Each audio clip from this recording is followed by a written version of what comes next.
माननीय उद्योग मंत्री बिहार, मंच पे विराजमान हमारे मित्र सुमन कुमार गुप्ता जी, डायरेक्टर BIS पटना, मंच पे DGM SBI Satya Prakash ji, off the dais हमारे बीच में हैं Shri Hemant Kumar ji, principal chief material manager PCR Hajipur. हमारे बीच श्याम भीमशरिया जी, लघु उद्योग भारती के अध्यक्ष। हमारे बीच Ashish Rastogi ji, vice president Bihar industry association, और तमाम प्रतिभागीगण। जैसा कि विदित है कि अभी हम लोग एक 2 दिवसीय वेंडर डेवलपमेंट प्रोग्राम में उपस्थित हुए हैं और हमने अपने पूर्व वक्ताओं को और साथ साथ अपने मंत्री महोदय को भी सुना। हमारे बीच भीमसरिया जी हैं और आशीष रस्तोगी जी हैं, जिन्होंने कुछ अपनी सुझाव इसको दिए। वो सुझाव सदा हमारे लिए बहुत ही मार्गदर्शन का काम करेगी। उस सुझाव को हमने नोट किया है और आगे की ओर उसको अग्रसर करेंगे ताकि उस सुझाव पर भी बड़ी गंभीरता से बात की जा सके। ये प्रोग्राम खासकर जो रेलवे के साथ हुआ है, तो रेलवे को मैं तहे दिल से धन्यवाद देता हूँ, मुबारकबाद देता हूँ और शुक्रिया अदा करता हूँ कि उन्होंने इस प्रोग्राम में अपनी तल्लीनता दिखाई। GM महोदय से भी हमारी बात हुई, वो भी किसी पल आ सकते हैं जैसा कि उन्होंने आश्वासन दिया है। तो रेलवे इसमें प्रशंसा के पात्र हैं और रेलवे ऐसे भी आपको पता है कि भारत की बहुत बड़ी संगठन है, जो भारत सरकार का संगठन है, और इसमें भी हमारा जो 25% मिनिमम परचेजिंग पॉलिसी जो है हमारी भारत सरकार की, वो इस रेलवे पे भी लागू होती है और बाखूबी रेलवे उस कार्य को करते आ रहे हैं। मैं कुछ बातें आप लोग के सामने इस परिप्रेक्ष्य में किसी संदर्भ में रखना चाहूँगा कि अभी भी हमारे पब्लिक प्रोक्योरमेंट पॉलिसीज में जो 3% रिजर्वेशन SC STs का है और 4% रिजर्वेशन महिलाओं का है, ये जानकर घोर आश्चर्य होता है कि उसका 1% भी हम लोग पूरा नहीं कर पा रहे हैं। यह एक बहुत चिंतनीय विषय है और इसको दोनों तरफों से आंकने की जरूरत है। हो सकता है कि महिलाओं की भागीदारी उतनी नहीं हो पाती है, जिसके चलते उनको उनके रिजर्वेशन का पूरा आंकड़ा नहीं पहुंच पाता है, या हो सकता है SC STs की भागीदारी उतनी नहीं हो पाती है जो आंकड़ा वहां तक पहुंच पाता है। तो इस सेगमेंट को, महिलाओं और SC ST सेगमेंट को कैसे आगे बढ़ाया जाए, ये एक बहुत बड़ी चुनौती है। कहने को कहा जाता है कि महिलाएं आधी शक्ति हैं, बट यहाँ पर काफी पीछे उद्योग के मामले में वो दिख रही हैं। तो उसको बढ़ावा देने के लिए हम लोग को क्या करना होगा, आप लोग सुझाव देंगे, उस सुझाव पर हम लोग आगे की कार्रवाई करेंगे। आप देख लीजिए कि सिर्फ रिजर्वेशन दे देने से वो आंकड़ा हम लोग नहीं पा रहे हैं। रिजर्वेशन देने के बावजूद तो और क्या चीज इसमें हम लोग इनपुट्स डाल सकते हैं कि ये जो वंचित पहलू है, महिलाएं हों या फिर अनुसूचित जाति जनजाति के बंदे हों, उनकी संख्या कैसे बढ़ाई जाए। और हमारे माननीय प्रधानमंत्री ने इस पर बहुत गंभीरता से विचार करते हुए जेम का उद्घाटन किया। फिर उन्होंने एक चैंपियन पोर्टल का उद्घाटन किया, जिसमें यह कही गई कि भाई कहीं भी किसी तरह का अगर कोई हस्तक्षेप होता है MSMEs के परिप्रेक्ष्य में, या अगर किसी तरह की उनको परेशानी आती है MSMEs के परिप्रेक्ष्य में, तो वो चैंपियन पोर्टल के द्वारा उस पर वो उसका निदान कर पाएंगे। लेकिन इसमें भी बहुत सारी बातें अभी हम लोग को या तो पता नहीं चल रहा है, या कुछ बातें पता चल रही है लेकिन उसके निराकरण में कठिनाई आ रही है। तो ये सब बातों पर हम लोग बात करेंगे और बिहार इंडस्ट्री एसोसिएशन और लघु उद्योग भारती ने जो जो सुझाव दिए हैं वो सुझाव काफ़ी तार्किक हैं, काफ़ी तथ्यपूर्ण हैं कि हम लोग जेम से ले लेते हैं सामान को। जेम का बंदा अगर मुंबई में बैठा हुआ है तो हम उसको टेंडर देके और उसको फिर उसका अप्रूवल देके और फिर उसको हम लोग वर्क ऑर्डर दे देते हैं। ठीक है, वो हमारे L1 में आ जाता है, लेकिन अब जैसे L1 आने के लिए हमने हमारा एक भारत सरकार की पॉलिसीज है L1 + 15% कि L1 + 15% में अगर MSEs आता है तो हम L1 + 15% को उनसे निगोशिएट करके उनसे L1 पे लेंगे। मेरा इसमें अपना विचार ये है कि अगर बाहर की कोई संस्था, बिहार के परिप्रेक्ष्य में मैं बात कर रहा हूं कि अगर बाहर की कोई संस्था जो MSEs है और वो L1 भी आ रही है, लेकिन हमारे बिहार की वो संस्था L1 नहीं आ रही है, तो क्या इसमें भी हम एक L1 + 15% का कंपोनेंट्स डाल के उसको इस तरह से नेगोशिएट कर सकते हैं क्या? इस बात पर हम लोग को विचार करना होगा। और इस बात पर विचार करने के बाद जितने भी इंडस्ट्री एसोसिएशंस हैं, मैं उनका आह्वान करता हूं कि वो इस बात पर विचार करके अपने प्रपोजल्स को आगे बढ़ाएं कि और इसमें और क्या जोड़ा जा सकता है। हमारे 358 आइटम्स रिजर्व्ड आइटम्स हैं। आप हमारे वेबसाइट पे जाके देखिएगा तो 358 आइटम्स रिजर्व्ड आइटम है जो एक्सक्लूसिव MSEs के ही बंदों से परचेज करनी है।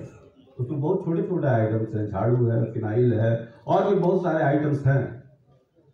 इस आइटम्स को गहनता पूर्वक अगर अध्ययन किया जाए तो आप देखेंगे कि इसका भी बहुत हद तक पालन नहीं सुनिश्चित हो पाता है। इसमें कहाँ प्रॉब्लम है? जबकि ये भारत सरकार का गाइडलाइंस है कि 100% CPSUs को या भारत सरकार की संस्था को परचेज करना 100%।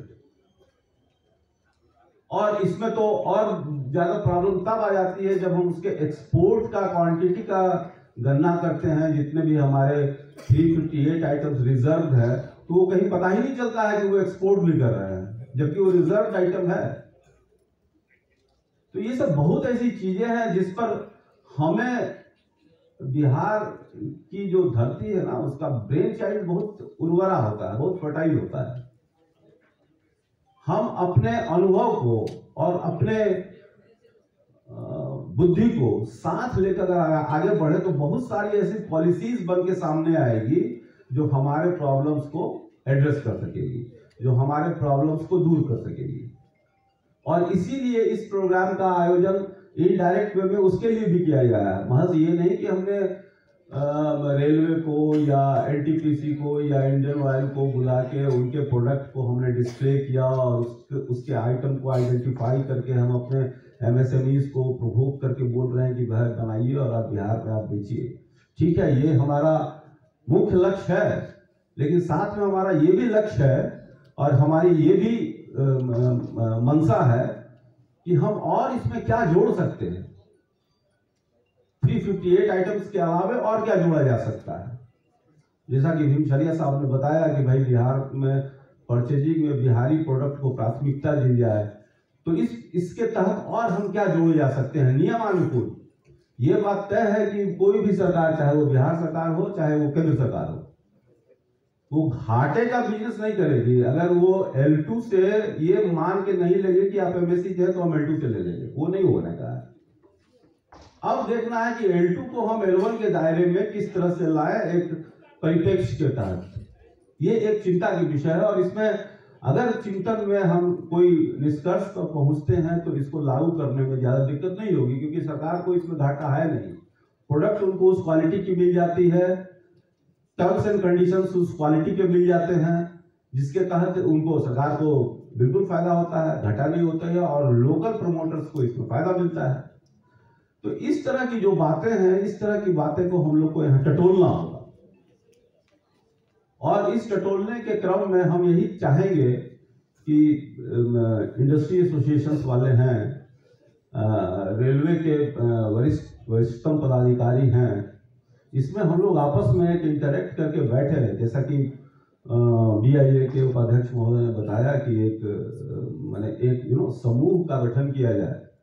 ये एक अच्छा प्रपोजल है, एक अच्छी पहल है कि हम एक समूह का सारे स्टेक होल्डर्स को लेकर एक समूह बनाए और वो समूह 6 महीने में 3 महीने में बैठे और बैठ के वो डिसाइड करे कि कहाँ कहाँ क्या क्या प्रॉब्लम है। सच पूछे तो प्रॉब्लम हमारे पास इतना ज्यादा है कि हमें पता ही नहीं चलता है कि कोई प्रॉब्लम है, और उसके चलते हमारी ट्रेन छूट जाती है, फिर भी पता नहीं चलता है कि हमारी ट्रेन छूट गई। तो इस पर हमको मैंने हैमरिंग की जरूरत है। अभी कुछ दिन पहले माननीय मंत्री द्वारा बिहार सरकार में BBC का आयोजन किया गया। BBC मतलब Bihar business connect. Bihar business connect में इन्वेस्टर मीट किया गया, बहुत बड़े पैमाने पर इसका आयोजन हुआ और ये एक न प्रशंसा की बात है, ये एक गौरव की बात भी है। और उसमें मुझे ये पता चला कि सिर्फ एक सेगमेंट में 25,000 करोड़ से ज्यादा का इन्वेस्टमेंट आया, सिर्फ एक सेगमेंट में। टोटल सेगमेंट्स पे कितने आए हैं वो जानकारी मुझे अभी लेनी है, लेकिन सिर्फ एक सेगमेंट में 25,000 करोड़ से ज्यादा का इन्वेस्टमेंट आया है, MOU हुआ है। तो सरकारें अपना काम बहुत बेहतरीन ढंग से कर रही है। अब बेहतरीन बोलने पर हो सकता है कि कुछ मानसिक द्वंद्वता की बात पैदा हो जाए, लेकिन हमारे तरफ से हमें लगता है कि मैं अच्छा काम कर रहा हूं, सरकार लगता है कि अच्छा काम कर रहा है, लेकिन हो सकता है कि वो इनपुट आप तक नहीं पहुंच पा रहा है। वो इनपुट को कैसे पहुंचाया जाए, वो इनपुट में कैसे वैल्यू ऐड किया जाए, ये एक बहुत गहन चिंतन का विषय है। और मैं ये कहना चाहूंगा कि बिहार में दिनकर कवि, राष्ट्र कवि दिनकर ने कहा था कि जिसने न किया विश्वास अपने भुजाओं के बल का, वो क्या देखेगा क्षण अपने भाग्योदय का। तो इसलिए आप अपने भुजाओं पे विश्वास कीजिए। भुजाओं मतलब यहाँ पर आप अपने आत्मबल पे विश्वास कीजिए। जहां प्रॉब्लम लगे आप आइए, रेलवे का दरवाजा आपके लिए खुला हुआ है, सारे CPSUs के दरवाजे खुले हुए हैं। हम लोग मार्गदर्शक के रूप में आपके बीच में बैठे हुए हैं।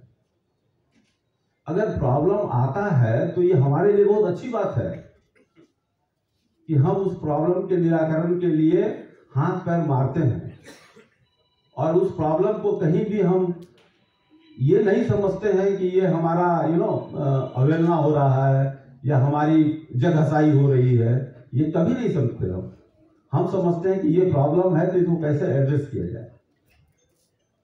तो ये 2 दिन का जो संचालन होगा, इसमें ये सब सारी बातें रखी जाएगी। और मैं एक बार पुनः आपको याद दिलाऊं कि जितने भी इंडस्ट्री एसोसिएशंस के जो भी हमें परामर्श मिले हैं, वो परामर्श को मैं हेडक्वार्टर तक जरूर भेजूंगा, और उसकी कॉपी मैं इंडस्ट्री एसोसिएशन और लघु उद्योग भारती को भी दूंगा। और वो मैं उनसे भी अनुरोध करूंगा कि वो अपने परामर्श को आगे की ओर आगे बढ़ाएं, ताकि क्योंकि जो सरलीकरण की बात होगी वो हेडक्वार्टर से होगी, पॉलिसी का जो फॉर्मेशन होगा या पॉलिसी में जो एडिटिंग होगी वो हेडक्वार्टर से होगी। लेकिन हाँ, बीज बोने का काम हम लोग करेंगे। और ऐसे भी ये कहा जाता है, कहा नहीं जाता है, ये बिल्कुल डाटा सत्य है कि सूक्ष्म लघु मध्यम उद्यम की भागीदारी अर्थव्यवस्था में कितनी है भारत की। आपको जान के आश्चर्य भी होगा, और आप जानते भी हैं कि 30% GDP MSME से आता है। हम अगले वर्षों में 5 ट्रिलियन का इकोनॉमी की बात कर रहे हैं, और हमारा 30% की भागीदारी है। तो अगले 5 ट्रिलियन की इकोनॉमी में कितनी हमारी भागीदारी हो जाएगी, आप समझ सकते हैं। फिर भी जो डिप्राइव्ड सेक्शन है, सूक्ष्म और लघु उद्योग, उस पर हम लोग फोकस करके भी उसको कुछ वो चीज नहीं दे पाते हैं जिसके वो हकदार है। मैं एक सूक्ष्म उद्योग चलाता हूं, और मैंने एक ही आदमी को एम्प्लॉयमेंट दिया है। मान लीजिए, जनरली ये देखा गया है कि मिनिमम सूक्ष्म उद्योग जो होते हैं वो मिनिमम 3 लोगों को रोजगार देते हैं। हमारे रोजगार देने की संख्या 9 करोड़ है पूरे भारतवर्ष में। अगर हम एक आदमी को ही रोजगार देते हैं तो आप समझ रहे हैं कि एक आदमी को रोजगार मैं दिया हूं और खुद मैं रोजगार कर रहा हूं, तो 2 आदमी का प्रतिपूर्ति तो सूक्ष्म उद्योग से हो रहा है। तो इसको कैसे दरकिनार किया जा सकता है या इसकी महत्ता को कम आंका जा सकता है? ये बिल्कुल निरर्थक बात है कि सूक्ष्म लघु मध्यम उद्यम को आप एक अनदेखे परिप्रेक्ष्य में डाल के और उसको आप दरकिनार कर दें, ये बात नहीं है। अब सूक्ष्म लघु उद्योग की दावेदारी है, हिस्सेदारी है, न सिर्फ धरती पे, नभ पे भी और समुद्र में भी। वहां तक हम अपने कला का प्रदर्शन करके सूक्ष्म लघु मध्यम उद्यम नभ पर भी हमने अपना प्रदर्शन किया है और समुद्र में भी प्रदर्शन किया है। तो ज्यादा समय नहीं लेते हुए एक बार मैं तमाम प्रतिभागी जन का हार्दिक अभिनंदन करता हूं और मंचासीन हमारे जितने विशिष्ट अतिथि हैं, मान्यवर मंत्री महोदय हैं, सबका मैं तहे दिल से आभार व्यक्त करता हूं और उम्मीद करता हूं कि हम लोग 2 दिन इसमें इंटरेक्टिव रहेंगे। धन्यवाद, थैंक यू।